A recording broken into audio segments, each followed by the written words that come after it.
The beauty industry is facing a seismic shift, and it's happening right on the shelves of your favorite retailers. So major players like Target, like Sephora, like Ulta, they're no longer just curating products to sell to you. Instead, they're now demanding that beauty brands prove every claim they make, from vegan to recyclable to sustainable. And as retailers are stepping into the role of unofficial regulators, they're not only shaping the standards for what's acceptable, but they're also forcing beauty brands to back up their words with real, often costly documentation. And with this increased scrutiny comes a tangled web of certifications and compliance requirements that can overwhelm even the biggest names in beauty. Smaller indie brands can struggle to afford third-party certifications, and some of the larger players undoubtedly are struggling to change their formulations to meet new consumer standards. And as shoppers continue to care more about conscious, clean, and ethical products, the stakes have never been higher. So for beauty brands, the pressure is now on to substantiate these claims, often having to jump through multiple hoops just to stay on the shelf of these big retailers. And to make things even more complex, retailers are starting to track every ingredient and production detail, and some of them have developed proprietary so-called clean standards or planet-friendly standards that vary widely from retailer to retailer. So this patchwork approach from these retailers isn't unified, and it complicates compliance, whilst also raising questions about the future of transparency in beauty. Will AI retailer-led certifications reshape the beauty industry for the better? Or are we heading towards a future where only the biggest brands can keep up if they even want to? So in this episode, we're diving into this brave new world of beauty accountability. And who better to do this with than Kimberly Shenk, co-founder of Novi Connect. I previously interviewed Yashi Shrestha, head of chemistry and sustainability at Novi, back in episode 119. Go and cue that one up now to listen to it next if you haven't yet. And now we're going to go deeper to see how things have been shifting in the retail space. Welcome to Green Beauty Conversations, in which I challenge the beauty industry to become sustainable, champion independent and green beauty, and encourage you to join me in changing beauty for the better. I'm your host, Lorraine Dallmeier. I'm a chartered environmentalist, biologist, and the CEO of award-winning online organic cosmetic formulation school, Formula Botanica. We have tens of thousands of students in over 190 countries around the world who study with us to become organic beauty formulators and entrepreneurs. Visit our website at formulabotanica.com to try our free online formulation course. And if you want to be the first person to know what's happening in green beauty, make sure you subscribe to this podcast now in your favorite podcast app. So in today's episode, I'm joined by Kimberly Shenk, the co-founder of Novi Connect and serial tech founder and entrepreneur. Novi enables retailers and brands to meet surging consumer demand and to grow loyalty through sustainability programs, certifications, badges, and other values-based designations. As a result of their partnership with Novi, retailers such as Target, Sephora, Macy's, Ulta, and now Credo use Novi's tools to drive transparency and sustainability in consumer packaged goods. In fact, the Novi platform now boasts an impressive 2,000 plus retailers and brands in the shift towards conscious commerce. Kimberly is a powerhouse. She's been featured in many publications and was recognized as one of Inc. magazine's female founders of 2023. She's led data science teams in many tech startups, including Eventbrite. And before transitioning to the private sector, Kimberly served as a United States Air Force captain for 5 years, holding the chief data scientist position at the Pacific Air Force headquarters in Hawaii. Hi, Kimberly. How are you doing? I'm doing well. How are you, Lorraine? I'm really good, and I'm so pleased you're here. I've wanted this for ages. So to be here. Let's start with some introductions. Can you please tell us about you and about Novi? All right. Well, my background is in data and data science. I've done that my entire career. And I got into this wonderful, crazy world of the beauty industry by actually starting a company before Novi by the name of Naked Poppy. And we were helping women find products and discover products that were better for their health, better for the environment, and kind of navigate the complexity of the space. And through that experience uncovered how difficult it can be to substantiate and validate claims and stand behind our promise to the consumers that we were selling to. And so ultimately started building some software to help streamline that and help us better understand the sustainability metrics or health metrics of the products that we were selling on our site. And that is what led to us developing Novi. Amazing. So how long has Novi been going for? We started Novi at the very early days of 2020. So yeah, it's crazy. We're almost into 2025 here. So amazing. And just paint a picture for us, like how big is the organization? How many of you are there?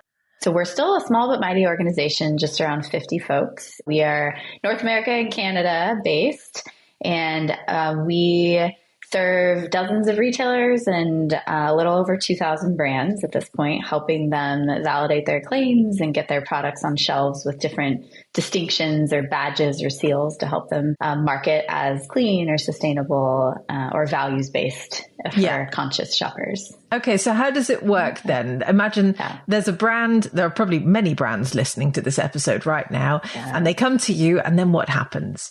First, actually, maybe just right before they come to us, they're recognizing that there's a really massive shift in demand. So consumers are looking for, doing research, wanting to find products that meet their values. And so in that shift, a lot of the retailers are putting together programs that help give brands some of this merchandising distinction, labeling them as clean or labeling them as vegan or sustainable, or there's a lot of different ways. And so brands are recognizing the value of that merchandising opportunity and saying, oh, okay, I know I'm going to drive an increased lift in revenue. I'm going to have more exposure, more discoverability. I would love to get this seal or this badge or this distinction. So that's then when they come to Novi, they're in that place of, okay, I want to get this marketing opportunity.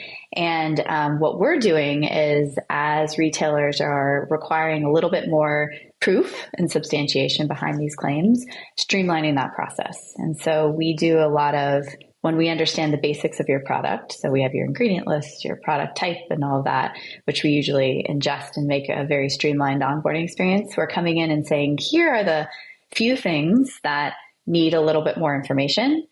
Here's what you need. And we help streamline the process of what to provide and how to automate some of that verification. And then we actually give the badge, and so, or the seal or the distinction or the attribute. And we send that over to the retailer, and it populates the website or in-store collateral or whatnot. So, gosh, that's so incredibly helpful for brands, because things have changed so much in the last 5 to 10 years, haven't they? Particularly with all these retailers. So retailers like Target, Macy's, Sephora, Ulta, and many others, they now require brands to provide evidence or proof that backs up their product claims. So how did this shift in retailer expectations come about? So interestingly enough, I think in the early days, this desire for more transparency and clean information was very niche. And it was brands who had a strong mission around doing that. They were the ones that were leaning into that. And then the size of the consumer set was small.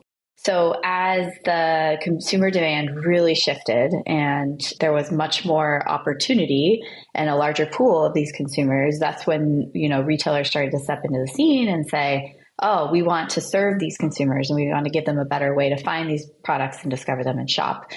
Ultimately, though, with the lack of regulation in the US, it's very easy for any brand, maliciously or no malicious intent at all, which is typically actually the case, for just to say, oh, of course I meet those things. And so over time, though, sometimes without even meaning to, a brand might say one thing and it's not completely accurate. And so retailers started to see the need of, okay, XYZ retailer, and me saying that this is vegan is actually me taking on the burden of proof, or me taking on the need to make sure it's true because I'm on behalf of this brand saying it's this thing. And so that's requiring me to step into kind of regulator mode and require more information and substantiation. And that's actually where the shift has gone and why it gets so complex. Because now if you do that across thousands of brands, hundreds of thousands of products, which can get into millions of ingredient combinations. Like, it's really impossible for a retailer to do that at scale. And what sort of evidence do brands have to provide then? Yeah, it's typically what we're seeing is a shift now, which is pretty incredible to actual documentation.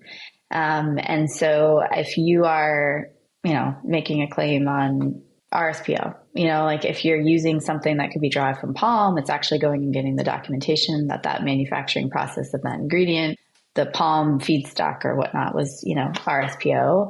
So that's an example of it. And so if there's a percent concentration requirement, the actual percent of used in the product, or lots of calculations on things. So it is getting down to the actual nuts and bolts of the data. But one thing I will say, which I do appreciate, is there's always that sensitivity around IP, and retailers are not asking for full disclosure on the formula. They're only asking for the pieces that are relevant or matter to the claim. And so that's how it's been a really streamlined way for brands to provide just enough to get the claim, but not have to disclose IP of the full formula. Wow. Okay. So thinking about all these retailers, then they have all these requirements. Are they predominantly around that sustainability piece, or do they also look at ingredients? Like, what sort of things are they really asking for? This has also changed and evolved over time. In the starting days, the early days, it was honestly, just an ingredient story. It was, and very focused on just made without. And made without was usually a health type claim around good for you, good for your, not necessarily leaning into environment. Then it started to evolve into more of the environmental focus. And some of that's ingredient. And then that starts to get into packaging. And then climate starts to get into how the brand actually operates and their manufacturing process and things. So what we've actually seen over time is, as the consumer demand has increased, as we know in this industry, it is all about differentiation. And so you don't want to be the same as the brand next to you. And so these claims, you don't want to always just have the same claims as the brand next to you. And so we're seeing these retailers start to diversify the types of claims a brand can make, because not every brand leans into the same thing. And so that has actually allowed inclusion of more brands to be part of getting discovered by consumers, for consumers to shop their values, because not every consumer cares about the same thing. But then also has led to, honestly, complexity, because it's like, well, you could have now, instead of one of 3 claims, you could have one of 20 claims. And how are we, tracking the proper information to make sure that you can get that claim? Wow. Okay. So can you give me an example of retailers allowing brands to diversify their claims, just so we can paint a bit of a picture? Absolutely. Yep. So it can be everything from, like we just talked about, the clean ingredients, all the way to how the brand is giving back, different things that they're investing in, the, distinctions around woman-owned, Black-owned. There's also things that are where the product is made locally versus, obviously made in the US for us locally, because that starts to lead to carbon footprint emissions. We're also seeing some responsible sourcing and supply chain. Are you treating your workers fairly? And that kind of gets out of beauty a little bit, but that's also something that's on. Interestingly, too, we're starting to see some stuff around efficacy a little bit more, sensitive skin, or things that are claims that do need proof and substantiation. And so it's really starting to broaden across not just clean ingredients. Wow. I mean, there's a lot obviously to consider. And how does Novi do this then? Because imagine you're a brand, you're trying to substantiate 15 different claims. Do you guys have to go through all the documentation, or is that more AI generated? How does that work? Yes, that is where we are building the technology, and that's honestly where it's so exciting, how AI has really matured, and in great timing for us, largely because that typically would have been a very manual process to have to mine through documents and do it at that scale. And so now we can actually intelligently look at documents and ensure that you didn't upload a picture of your driver's license, you actually got the right document for the claim. And that, honestly, we're taking on the burden of proof on behalf of retailers. And so it's really important that we're sitting in that, although very agnostic, we do not define what is good and bad, but we are doing it accurately. The data accuracy is really important to us. You must have seen a huge change, even in the last 4 or 5 years since starting Novi. Yes, massive change. It's been really exciting to be a part of, but also it's starting to change the way brands think about how they develop products from the get-go, which has been very interesting as brands we're we before were talking to brands as they were already on the shelf and trying to get more and more marketing distinction and having to go back down into their supply chain and say, oh, let me pull this document, to now saying, okay, we don't even want to cut a PO for this new formula until we know we have these things, so that it's easier to go ahead and get the claim because it's so valuable to us. Wow. Okay. So I'm obviously thinking about the smaller brands who might be listening to this podcast and thinking, my God, this sounds like an enormous undertaking. Do you see a difference between how smaller brands can deal with a lot of these claim requirements or the substantiation requirements, or do the bigger brands struggle with this too? I've actually seen, and is a generalization, but it seems to be pretty common. Smaller brands, although less leverage, totally understand, like less leverage in the supply chain, are able to be more thoughtful and are spending a lot more time in vendor selection, all the way down to like which ingredients they're using, being part of that conversation. It's harder to get data, obviously, but with the shift in what we're seeing, if you're working with the right partners, they will disclose. And so it's really just like being rigid about saying, no, I'm going to work with the partners who disclose, so I set myself up for success. I'll say with the larger brands, a lot of it is they've built the product, they have the partners.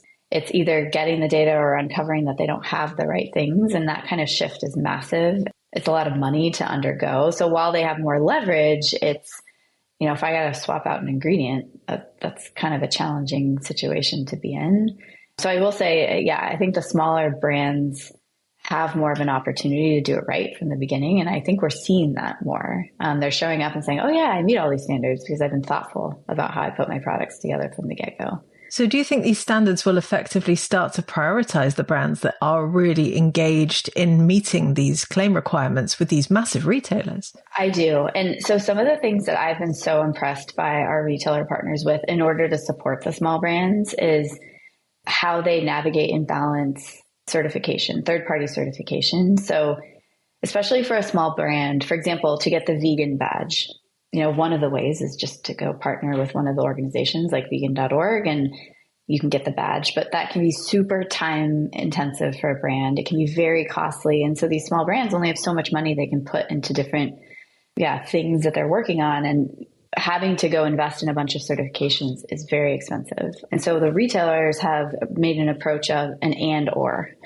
So you can have the vegan.org license and share that, and that's your substantiation. Or you can, as we screen your ingredient list, we'll identify all the ingredients that could potentially be derived from animal byproducts. And then you can just get that sort of documentation from your supply chain, provide it, and now you have the vegan badge. And so that it's allowing more brands to participate without having to put the expense into actually getting a certification. So that's how they're trying to support all brands of all sizes and helping them achieve things to help them get exposure from the consumer and without having to do all of the back end cost that maybe a larger brand can afford. I'm thinking about the retailers because I can see that the brands must love that they can come to your platform and that they can instantly meet all those requirements. But similarly, the retailers must also be delighted that there's a tool that just sort of dovetails with what they have, because otherwise, how would they sift through all of that claim data as well? Typically the pain point when we enter, which is this all lives all over the place. It's in Slack messages and emails and Google Sheets. And one of our retailers is so large, you can't even manage it in Excel anymore. It has to be in a database format. So ultimately, the piece that we're streamlining is we're connected directly into their website. And so, yes, there's interfaces and workflow within the platform to have communication back and forth. But, when you go to .com and you see a badge, like that's just a direct integration, which makes it so easy and seamless. You don't have to go knock on the door of your IT team and tell them to do stuff manually, which is where most of them start. Everyone must be very pleased when you come knocking. I can imagine that. Yeah. So given that retailers are setting standards and they're now requiring proof of claims, are they becoming like the de facto regulators as a result? I think about this a lot in the EU, where there's a lot of regulation. Obviously, standards are much higher, and it's more just known that products are developed better and have different ingredients. And in the void of what the US has, that retailers have filled that vacuum and have needed to because there's nobody else doing it. And so I do see that happening What's interesting though is because more and more and more of them are starting to fill that space and come up with different ways and definitions, it's complex because like in the EU, there's one regulation. I mean, it's still complex. There's different every country has their own way of interpretation, but here it's every retailer has their own interpretation. And so it is complex for brands to navigate, I would say for sure. And are retailers getting it right all the time? Because I mean, I remember when those lists came out initially, when they were like, these are all the banned ingredients, and all the chemists were like, why the hell are you banning all these ingredients? Most of them are absolutely fine. Are they getting it right then? I do think there's a fine line they have to balance between the known science and the consumer perception. It's so tough because no matter how much you want to educate a consumer, if it's gone viral that something's bad, you're not going to change perception very easily. And what hill do you want to die on as a retailer trying to make money? So yeah. I do think there's that balance for sure. What I will say, which has been really exciting, is there's very few retailers have strict made without lists anymore. Like, of course, there's the banned ingredients, but there is more and more restriction and less banned. And so the restriction is where it starts to get interesting and very nuanced, and understanding like, oh, well, obviously the basics, if you use it at this % in this product type, you're fine, versus if you use it here, not fine. And so really starting to get to those nuanced restrictions that I think is supporting science in a better way. Yeah. Gosh, it's fascinating. What a minefield. And do you think this shift towards retailers effectively becoming like regulators, do you think that shift's here to stay? Or do you think there are some regulatory changes that have already been coming in the US? MOCRA, obviously, the new cosmetics regulations came into force. Was it this year? I've lost track. But even for MOCRA, I mean, everything isn't fully known yet. So do you think that eventually legislation might catch up?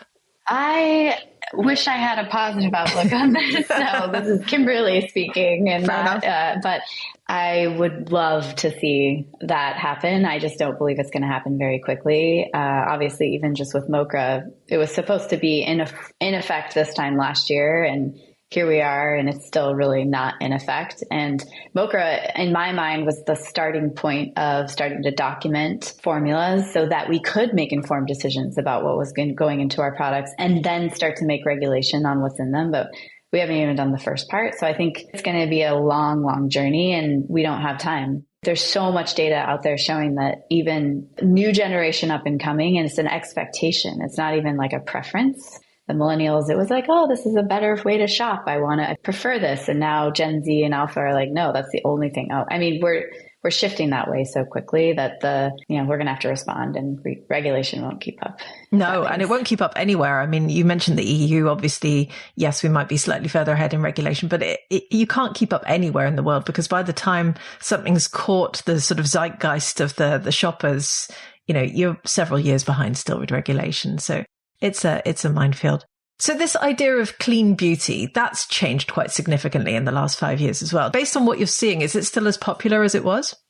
I do not hear the word clean very often as much. I think that gets back to this was the whole argument when clean came out, which what is your definition of clean? And I think it is because it is so different. And so instead of calling it one broad thing, we've just bifurcated it off into what it actually is, which is it human health related? Is it animal welfare related? Is it environmental related? Like, what faction of clean are we talking about? And then that's the claim that the brand leans into.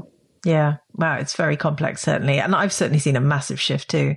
And another thing that obviously has really taken off, and we alluded to this already earlier, is AI. So with the rise of AI, with the rise of people searching for more personalized products, with the rise of the skintellectual, do you think that eventually we might get to the stage that retailers will start to expect brands to provide even more sort of specific, nuanced data about their products, perhaps? Yeah, it's interesting today, the landscape that we're seeing today, and this is what makes me feel like this is where we're headed in the future, is there's two elements of data and attributes that a retailer uses to help that preference and search and discovery. And so the one angle, and I think this is where AI is perfectly suited, is more on the sophisticated attributes about a product. And so it's not just a red lipstick, it's your nighttime, evening, date night lipstick or whatever. But all those words I just used are attributes that somebody might type in Google or be searching for to discover a product.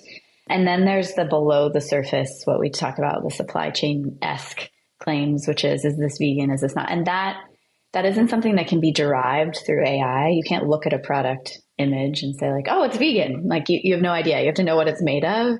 And so I do think that is where if we believe that that's what's growing and there's going to be more distinction of these, like how was the product made and brought to market type claims, that's going to require a ton more data from brands and more participation in providing it. But on the other side, like the midnight date night lipstick, like that doesn't require a ton of information from a brand because you can perceive that from images, and there's actually a ton of businesses out there starting to form on creating metadata using AI on products to help retailers surface products to consumers in a more personalized way. So this is moving at a rapid pace by the sounds of things. And obviously, I mean, we talked about, these retailers effectively filling the void from regulators. But something else you alluded to was obviously there are all these certifying bodies and organizations out there. Some of them are expensive, prohibitively expensive, sometimes for small brands. Do you think that the standards set by retailers might also sort of take over from where the certification bodies originally were? That's a really fascinating question. So the only reason I don't think that can happen fully effectively is because a certification, when you work with a certifying body and you get that certification, you can use that as a brand anywhere you sell. And so it's a licensed thing. And if I sell on Amazon or Target or Walmart, whatever, I can use it and market it. But if I do the hard work to get Target Zero and I get that label, I can only use it at Target. And so even though I did all that hard work and I'm selling on Amazon, I can't really talk about how I'm Target Zero on Amazon. Maybe you could. I don't think it'd be relevant. Or Walmart, like they're not going to let you do that. So I think that's why the certification bodies will still be important. But it is interesting because if I'm a brand and I'm trying to figure out what to invest in, I might start to decide to invest in all the things that are specific to retailers because it helps me sell at that retailer versus one thing that I can use across all, but I'm not sure if it'll help me sell across all. So I think that's going to be the balance. The only other thing that I can see is there are so many certifications starting to pop up. I know. And it's crazy. Yes. And I think it's because it, again, is that consumers don't want they're looking for the nuanced thing that aligns with their values. And so that requires like, oh, well, I'm focused on this small subset of things and certifying that exists in the product. So I think it's also confusing for the consumer. Like, wow, there's 72 certifications on this thing. Like, which one do I trust? Which one do I go after? So I do think consumer trust is going to start being in the retailers because that's just more of like this is where I shop and they said this thing, I'm going to trust that. I agree with you. There are so many certifying bodies and it's really confusing, and none of them have any real brand awareness around, well, the newer ones anyway. And I think ultimately we'll go back to those sort of OG certifying bodies that everyone recognizes, which is exactly what you said about the retailers as well. If people recognize the Target or the Sephora label, that's what they go with. So what is next for Novi? Because obviously the market has changed so much even since you launched. You're in exactly the right place at the right time by the sounds of things. Where do you guys want to go in the next few years? We get excited about this question because, we started in beauty and personal care largely because the company came out of a beauty and personal care company. So we were founded that way, but also it was the first category where consumers really cared. Even though it was a much smaller segment of consumers, that's where, they're starting to see that shift. And beauty spilled into wellness, which spilled into, now is in food. And now it's really anything that's in and on your body. I think there's a lot of consumer awareness and education. And so for Novi, that's where we've expanded. And we're approaching in and on your body are, food, supplements, baby, pet food, clothing, and that's where we're going. And it's really exciting to partner with retailers who are also cross-category because we can take our technology, which is very extensible across category, and it's not beauty specific. So that's our growth path, which is very, very exciting. That is incredibly exciting. Will you stay mainly North America based, or do you plan to go more global? Well, yes, we're actually through a couple of our retailer partnerships already supporting global e-commerce. And so that's definitely something we want to continue to grow. Of course, we have to prioritize and make sure we're not, doing too many things. But yes, that is absolutely on the radar for us.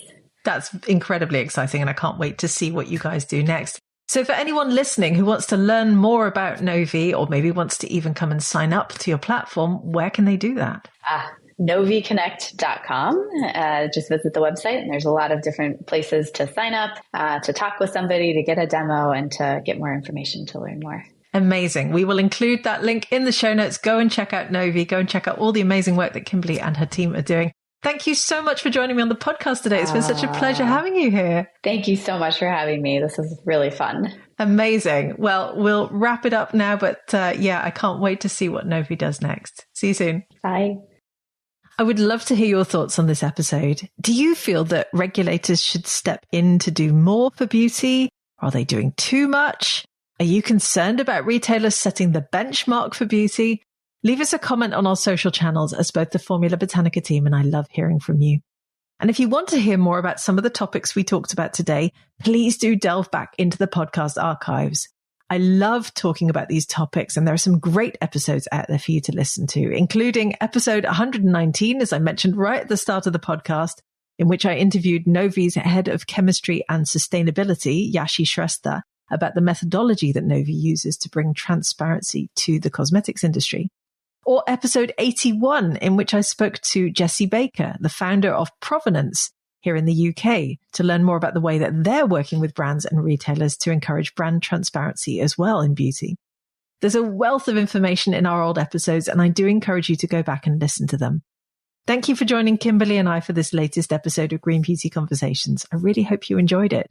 If you did, please do leave us a 5-star review so that other people can enjoy these conversations too. Make sure you subscribe to the podcast on Apple Podcasts or Spotify or whatever your favorite podcast app is, and stay tuned for the next episode. Follow Formula Botanica at Formula Botanica on Facebook, Instagram, YouTube, TikTok, Pinterest, LinkedIn. We're everywhere. And come and give me a follow at Lorraine Dallmeier on Instagram and LinkedIn. Visit our website at formulabotanica.com and sign up for our free online formulation course today.